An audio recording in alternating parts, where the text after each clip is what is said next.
Assalamualaikum warahmatullahi wabarakatuh, sahabat akademia dimanapun Anda berada. Selamat datang di channel YouTube ini. Pada kanal ini saya akan mengulas berbagai tips dan trik dalam penulisan riset ilmiah, mulai dari skripsi, tesis, disertasi, dan tentunya juga akan membahas masalah pengolahan data statistik dengan berbagai software yang tentunya sudah cukup familiar untuk Anda semua. Kita nanti akan coba bahas SPSS, SEMAMOS, juga eViews ya dalam kesempatan berikutnya. Silakan ikuti terus channel ini karena pastinya akan banyak sekali tips dan trik yang perlu Anda ketahui dalam penulisan penelitian ilmiah. Dan jika channel ini bermanfaat, silakan tekan tombol like dan subscribe. Dan jika ada pertanyaan, bisa ditinggalkan di balis komentar. Oke, sahabat akademia, pada kesempatan kali ini akan membahas kita 5 ya. Jadi ada 5 tips untuk menemukan ide judul penelitian, baik itu untuk penelitian skripsi, tesis maupun disertasi. Nah, silakan Anda menyimak penjelasan lebih lanjut nanti. Oke, dalam setiap penelitian ilmiah apapun itu ya wujudnya, sahabat akademia, nanti pertanyaan yang setiap kali muncul pertama kali adalah dari dosen pembimbing tentunya, apa judul penelitian Anda? Kemudian mengapa Anda tertarik mengangkat topik permasalahan ini sebagai judul penelitian Anda? Sahabat akademia memang menentukan dan memilih sebuah topik tema judul dari sebuah penelitian bukan merupakan hal yang mudah. Mengapa demikian? Karena judul dari sebuah penelitian itu ibarat cover depan, ibarat kompas yang menggambarkan isi, konten, dan esensi dari riset Anda. Di kampus beberapa kali saya berhadapan dengan mahasiswa, atau kalau di kantor berhadapan dengan klien yang masih saja kebingungan, alias blank, sama sekali nggak ada gambaran, ide, gagasan untuk topik judul dari penelitiannya. It's a big problem, man. Dan menurut saya ini adalah masalah besar dan sangat serius yang perlu kita bahas bersama. Nah, dalam tayangan ini saya akan sampaikan 5 hal penting yang harus Anda lakukan untuk bisa memunculkan ide dan gagasan terkait dengan topik judul penelitian Anda. Ya, di layar nampak ada 5 tips trik dalam menentukan judul topik penelitian. Nanti kita akan bahas secara lebih detail, tapi secara garis besarnya 5 tips dalam menentukan judul penelitian. Yang pertama adalah mencari isu yang fenomenal atau yang saat ini sedang menjadi trending topik. Kemudian yang kedua, ikhtiar searching referensi secara online. Tentunya Anda nanti bisa menggunakan Google ya. Dan yang ketiga adalah searching referensi secara offline lewat studi literatur dengan membaca referensi yang ada di perpustakaan kampus Anda masing-masing. Yang keempat adalah membuat bagan alur kerangka pikir atau model penelitian. Dan yang terakhir, kalau tahapan itu sudah Anda laksanakan, Anda bisa coba konsultasikan untuk berdiskusi dengan dosen atau pembimbing Anda bagaimana kira-kira alternatif judul yang Anda akan ajukan. Oke, selanjutnya kita coba kumpas satu persatu dari kelima tips atas. Kita mulai dari yang pertama, yaitu terkait dengan isu permasalahan atau trending topic.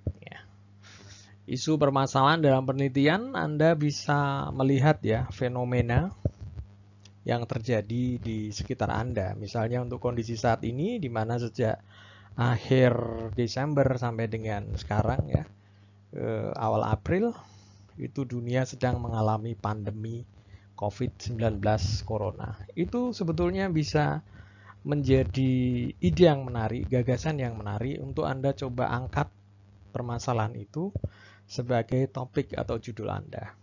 Katakanlah Anda mahasiswa jurusan ekonomi, akuntansi, atau mungkin manajemen keuangan, Anda bisa bikin judul terkait trending topik corona ini, misalnya Anda ambil mengenai event study studi peristiwa ya. Jadi misalnya pengaruh pandemi COVID-19 corona terhadap return saham di industri X, atau mungkin pengaruh pandemi dari corona ini terhadap indeks harga saham gabungan IDX, atau mungkin bisa diambil indeks regional atau bahkan indeks secara keseluruhan di dunia, karena hampir semua negara terkena dampak dan pengaruh dari pandemi ini misalnya.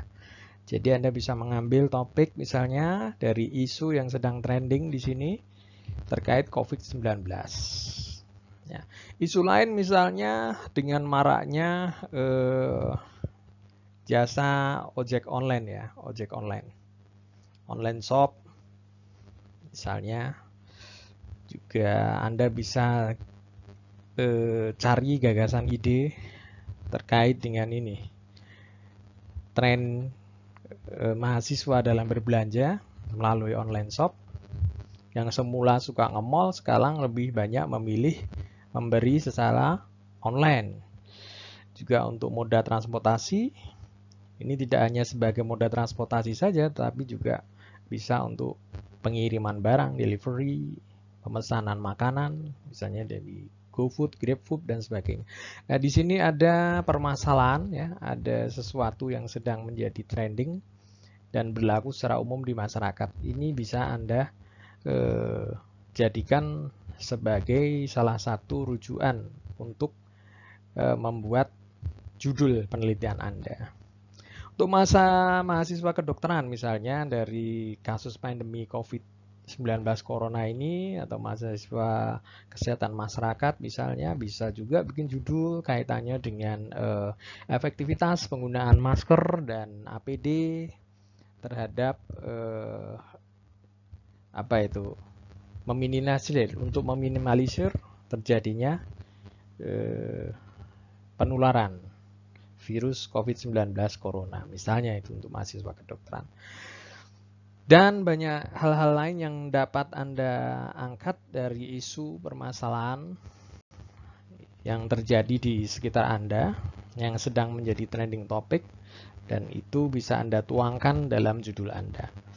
Itu yang pertama, mengenai mengangkat atau mencari isu permasalahan yang sedang menjadi trending topic. Kemudian yang kedua, langkah yang kedua adalah Anda berusaha mencari referensi. Referensi baik itu berupa jurnal nasional maupun jurnal internasional. Jadi setelah tadi isu permasalahan ketemu, Anda kembali ke laptop, lakukan searching referensi secara online ya, searching referensi secara online. Dengan googling Anda bisa mencari jurnal internasional maupun jurnal nasional.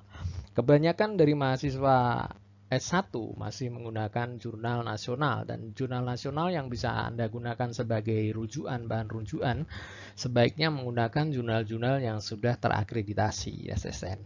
Di sini ada jurnal Sinta. Kemudian nanti di bahasan berikutnya juga akan kita bahas bagaimana cara mencari jurnal-jurnal yang sudah terakreditasi secara nasional ya, melalui Sinta. Kemudian untuk jurnal internasional, khususnya untuk novel magister ya, pasca sarjana, terutama sekali untuk doktoral, itu harus mengacu pada jurnal-jurnal internasional yang sudah terindeks Scopus. Ada beberapa jurnal di situ, dan biasanya di setiap kampus itu sudah berlangganan gitu, akses jurnal internasional misalnya menggunakan ProQuest, EBSCO, GSTOR, dan sebagainya. Itu ada banyak rujukan jurnal internasional yang sudah terindeks Scopus yang dapat Anda akses secara free melalui link kampus perpustakaan kampus Anda masing-masing. Nah, itu terkait jurnal referensi internasional ya. Oke. Saya lanjutkan kembali tadi terkait untuk mencari searching jurnal referensi secara online dengan googling tentunya. ya. Itu ada tips sederhana sebaiknya dalam mencari referensi secara online lewat googling melalui jurnal-jurnal yang tadi saya sebut, jurnal nasional maupun jurnal internasional, itu selalu gunakan kata kunci atau keyword menggunakan variabel dependentnya, variabel terikatnya. Misalnya begini, taruhlah Anda di perusahaan tempat Anda bekerja atau misalnya di kantor tempat orang tua Anda bekerja, karena satu hal yang perlu dipertimbangkan dalam mencari objek penelitian, Anda harus punya link ke sana ya. Kalau Anda mau melakukan penelitian menggunakan data primer, menggunakan kuesioner, maka otomatis Anda harus benar-benar mencari perusahaan yang Anda bisa mengakses ke dalam. Mengakses dalam arti mencari data ke dalam. Data biasanya diambil menggunakan kuesioner, toolsnya kuesioner. Nah, jadi seperti yang tadi saya sampaikan, kalau jadi ngelantur ke data ya, kita mau ngomongin keyword. Keyword menggunakan variabel dependentnya, ya, variabel terikatnya. Dari situ Anda bisa memasukkan kata kunci dengan misalnya faktor-faktor yang mempengaruhi kepemimpinan. Bisa di perusahaan mana saja, di perbankan kayak di mana. Atau mungkin bisa misalnya Anda tertarik meneliti tentang perputaran karyawan, karena banyak sekali karyawan yang kemudian keluar dari perusahaan. Berarti ada turnover intention di situ.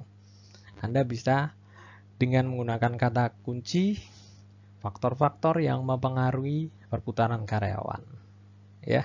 Atau kalau dalam jurnal yang internasional, Anda bisa gunakan kata kunci determinan factor of turnover intention. Seperti itu. Jadi triknya gunakan kata kunci dengan menggunakan variabel dependentnya, variabel terikatnya. Oke? Ya.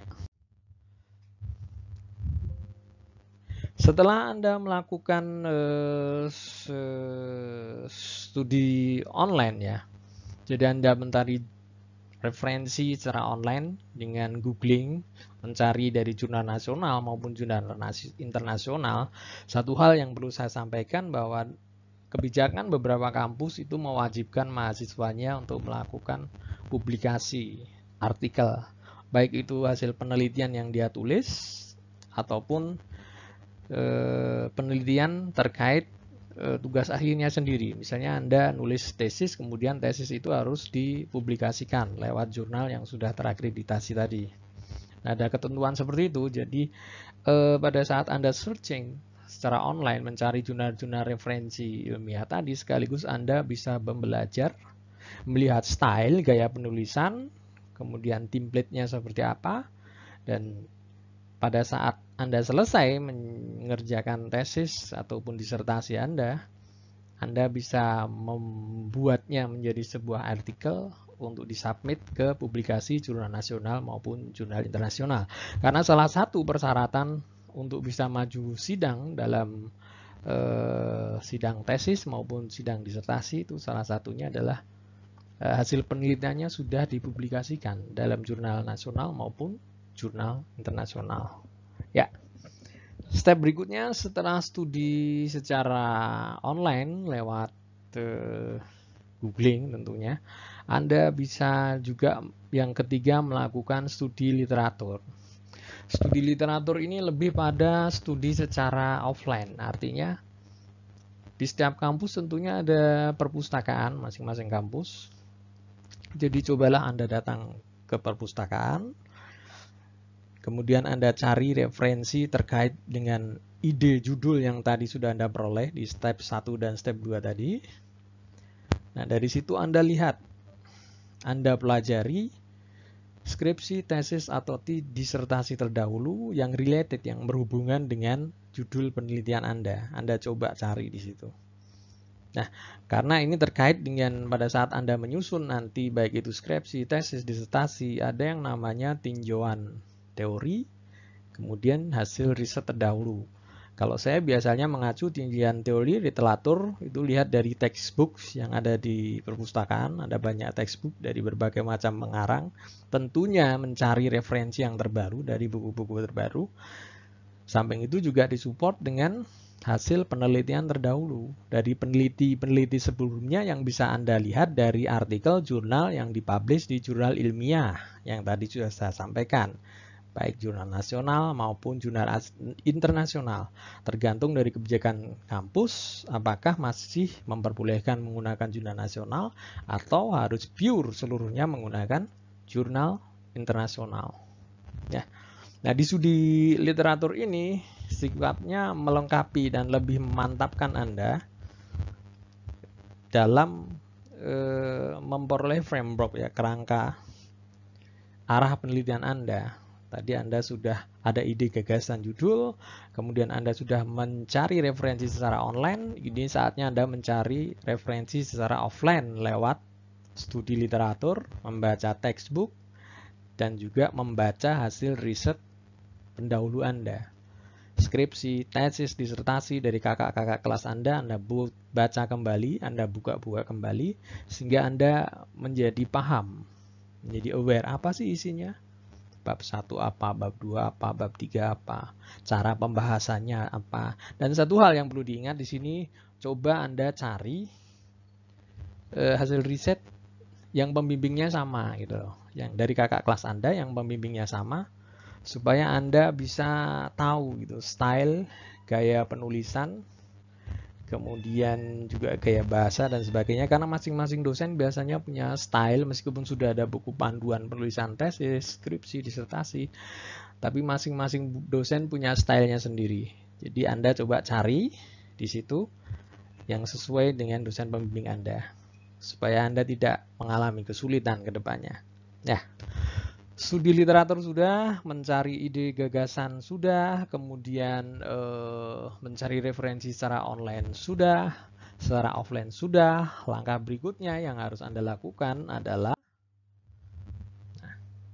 membuat gambar alur atau kerangka pikir atau yang sering disebut dengan model penelitian.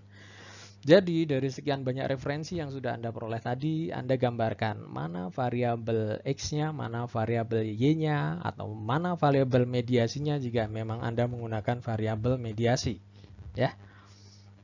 Sebagai contoh yang saya tunjukkan di gambar ini contoh alur kerangka pikir model penelitian untuk mahasiswa S1. Di sini hanya menggunakan uji regresi linear berganda sederhana saja. Ada 4 variabel di sini yang mempengaruhi struktur modal, di mana struktur modal di sini menggunakan proxy debt to equity ratio. Ini untuk anak-anak finance, keuangan, akuntansi keuangan juga bisa. Jadi ada 4 variabel di sini yang diduga mempengaruhi, yaitu ada profitabilitas dengan proxy ROE, kemudian ada pertumbuhan penjualan, ada struktur aset, dan ada ukuran perusahaan atau firm size. Ini adalah variabel independennya, ini adalah variabel dependennya.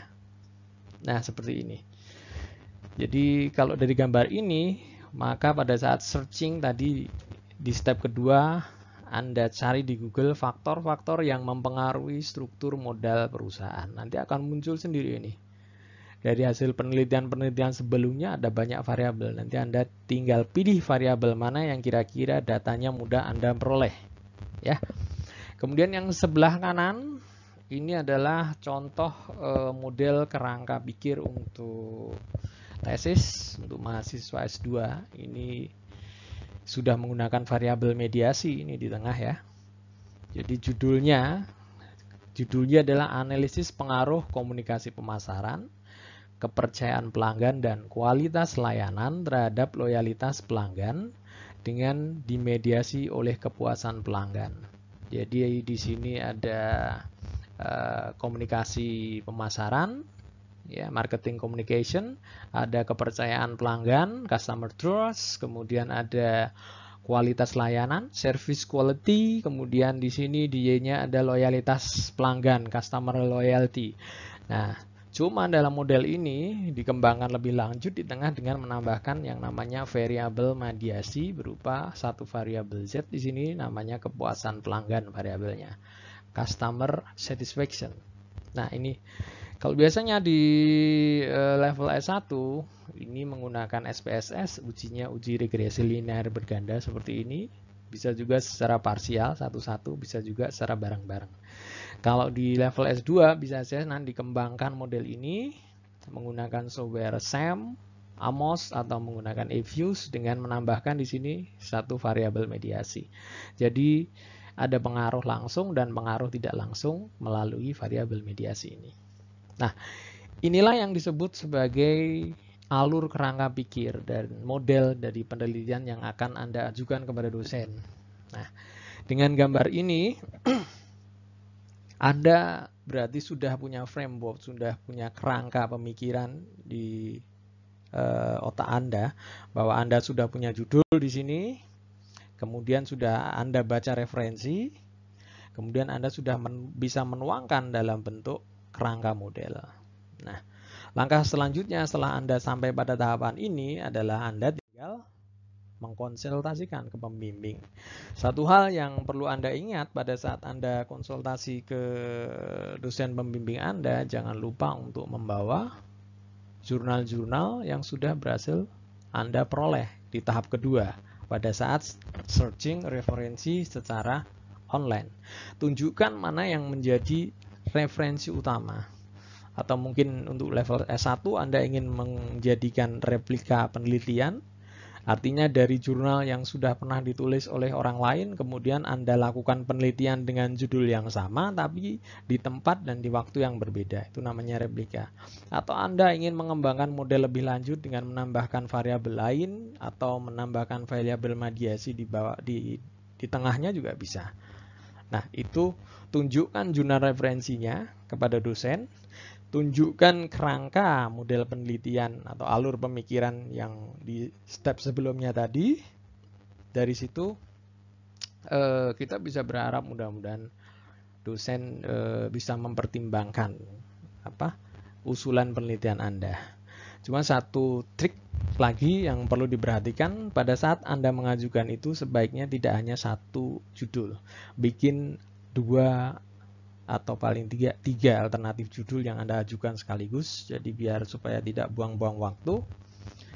Jadi kalau plan A judul yang pertama gagal, Anda ajukan judul yang kedua. Judul yang kedua Anda ajukan judul yang ketiga, tapi sekaligus pada saat menghadap. Kalaupun masih juga ditolak oleh dosen, tanyakan kepada dosen, nah, sebaiknya bagaimana dari 3 usulan tadi, barangkali ada masukan, saran dari pembimbing Anda. Nah, itu 5 tahapan yang perlu diperhatikan dalam penyusunan, dalam mencari ide, memunculkan ide gagasan untuk judul penelitian Anda. Oke, sahabat akademia, demikian tadi penjelasan saya terkait dengan bagaimana tips dan trik dalam yang bisa diterapkan untuk mengeksplor, mencari ide topik judul penelitian Anda. Jika channel ini bermanfaat, silahkan Anda tekan tombol like dan subscribe, dan barangkali ada pertanyaan yang perlu ditanyakan dan didiskusikan lebih lanjut, silakan Anda meninggalkan komen di sini. Untuk informasi lebih lanjut mengenai layanan jasa konsultasi penulisan skripsi, tesis, disertasi, dan oleh data statistik, Anda bisa membuka website kami di www.ideakonsultan.com.